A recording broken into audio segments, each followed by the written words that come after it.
Dark Valentine's Day. Posible po yung maranasan sa Pebrero dahil maaring numipis daw ang power reserve. Baka magkaroon din daw ng dagdag singil ang Meralco sa Marso. Balitang hatid ni Mark Zambrano.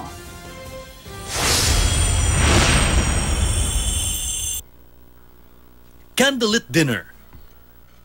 Strolling in the dark? Maging ganyan kaya ang pagdiriwang ng Valentine's Day? Sa taya kasi ng DOE, posibleng magka-yellow alert hindi lang sa araw ng mga puso, kundi buong February 13 hanggang 17. Ibig sabihin, manipis ang power reserve at kapag may bumagsak na power plant, ay posible ang brownout.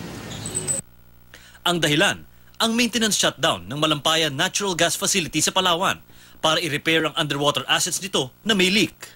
Mula January 28 hanggang February 16 ay isasagawa ang 20-day scheduled maintenance shutdown ng Malampayan Natural Gas Facility. Habang sarado yan, may ilang plantang nagsusupply sa Meralco na gagamit daw ng mas mahal na biodiesel. Kaya abiso ng Energy Department, maghanda sa posibleng dagdag singil ng Meralco sa Marso na posibleng umabot ng 1 peso and 20 centavos per kilowatt hour. Because it's an issue of change of fuel from a cheaper one to a more expensive one.